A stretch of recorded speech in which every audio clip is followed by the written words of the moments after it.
সামনের যে নির্বাচন এটি এত সহজ না। হতে পারে আমাদের একটি প্রধান প্রতিপক্ষ অনেক দুর্বল হয়ে গেছে, তারপরেও এই নির্বাচন বাংলাদেশের যে কোনো নির্বাচনের থেকে অনেক কঠিন নির্বাচন হতে যাচ্ছে।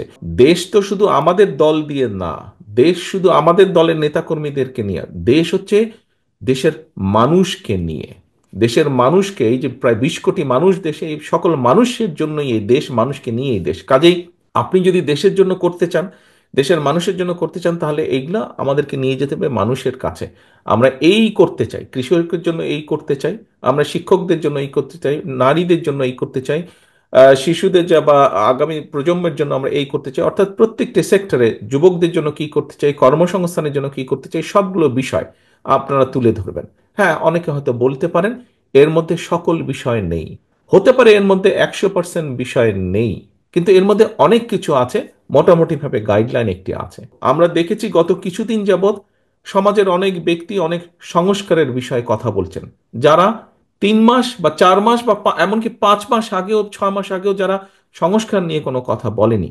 কিন্তু বাংলাদেশ জাতীয়তাবাদী দল, আপনাদের দল বিএনপি, এই সংস্কারের কথা আজকে থেকে 2 বছর আগে বলেছে, যখন আমরা জানতাম না স্বৈরাচারের পতন কবে হবে, কবে স্বৈরাচার পালিয়ে যাবে এই দেশ থেকে, এরকম যখনও পরিষ্কারভাবে আমাদের সামনে কিছু ছিল না, আমরা সেই সময় বলেছি। আমরা এই 31 দফাটা প্রথমে 27 দফা হিসাবে দিয়েছিলাম।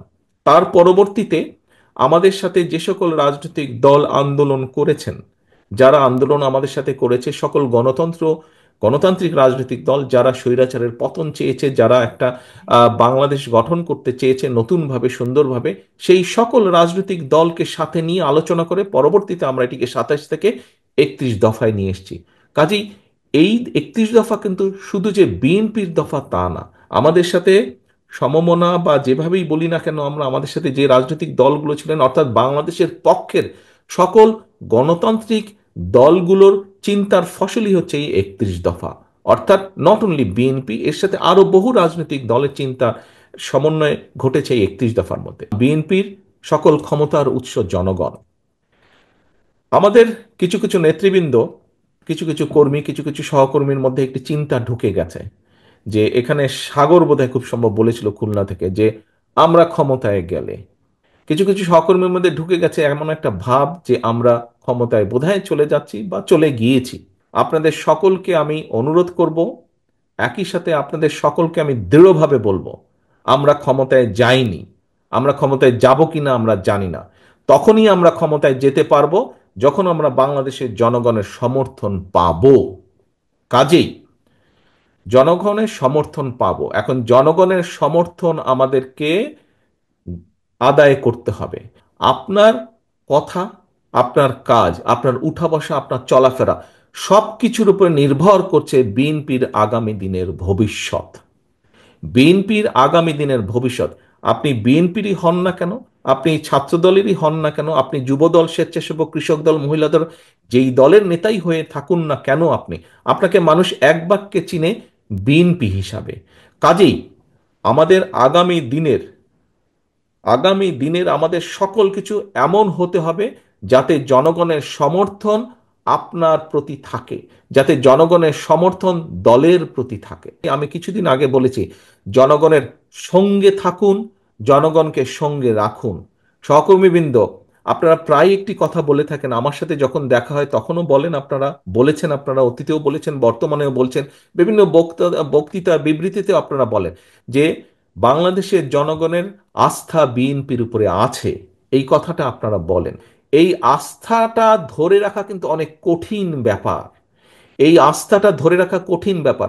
জনগণের আস্থা আপনাদের উপরে আছে, আমাদের উপরে আছে, বিএনপির উপরে আছে। এটি ধরে রাখার দায়িত্ব আপনার এবং আমার এবং আমাদের সকলের। এটি ধরে রাখার দায়িত্ব কিন্তু জনগণের না।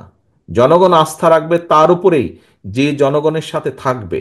জনগণ আস্থা রাখবে তার উপরেই, জনগণ যখন দেখবে যে আমি তার উপরে আস্থা রাখেছি এই কারণেই, কারণ আমি যেভাবে চাই সে সেভাবে কথা বলছে, আমি যেভাবে চাই সে সেভাবে বিহেভ করছে, সেভাবে চলছে, সেভাবে উঠছে, সেভাবে বসছে। সামনের যে নির্বাচন এটি এত সহজ না। আমি আমার যতটুকু রাজনৈতিক অভিজ্ঞতা গত 30-35 বছরের, এই অভিজ্ঞতার আলোকে আমার কাছে মনে হচ্ছে সামনের যে নির্বাচন আমরা ফেস করতে যাব, হতে পারে আমাদের একটি প্রধান প্রতিপক্ষ অনেক দুর্বল হয়ে গেছে, তারপরেও তারপরেও এই নির্বাচন বাংলাদেশের যে কোনো নির্বাচনে থেকে অনেক কঠিন নির্বাচন হতে যাচ্ছে, অনেক কঠিন নির্বাচন হতে যাচ্ছে। কারণ 20 বছর আগের যখন নির্ভয়ে কম বেশি নির্ভয়ে ভোট দিতে পারতো, আপনি যদি সেই 2001-এর নির্বাচন ধরে থাকেন, সেই সময় থেকে মানুষের চিন্তাধারা পরিবর্তন হয়েছে, মানুষের ধ্যান ধারণার পরিবর্তন হয়েছে, মানুষ এখন অনেক অনেক সচেতন, সেটি সামাজিক মাধ্যম সহ বিভিন্ন কারণেই হোক না কেন। কাজেই সহকর্মীবৃন্দ, কেউ যদি মনে করেন যে আপনার এলাকার কোনো কিছু আপনাকে এফেক্ট করছে না, আরে এটা কেউ জানবে না, এইটি ভুল ধারণা সম্পূর্ণভাবে, মানুষ জেনে যায়। কাজেই আমরা যদি কেউ কোনো বিগত 3-4 মাসে ভুল করেও থাকি, আপনার আশেপাশের নেতাকর্মীরা যদি কেউ ভুল করে থাকে, প্রিয় সহকর্মীবৃন্দ, একজন নেতা হিসাবে আপনার এটি অবশ্যই অবশ্যই দায়িত্ব তাদেরকে সঠিক পথে নিয়ে আসা, তাদেরকে সচেতন করা, তাদেরকে সতর্ক রাখা। আসুন, আমরা যে 31 দফা আজকে আপনাদের সামনে উপস্থাপন করেছি, আপনারা নিজেরা বসে সারাদিন আলোচনা করেছেন, এই 31 দফাকে যদি আমাদের সফল করতে হয়, যে কোনো মূল্যে জনগণের সমর্থনকে আমাদের পক্ষে রাখতে হবে।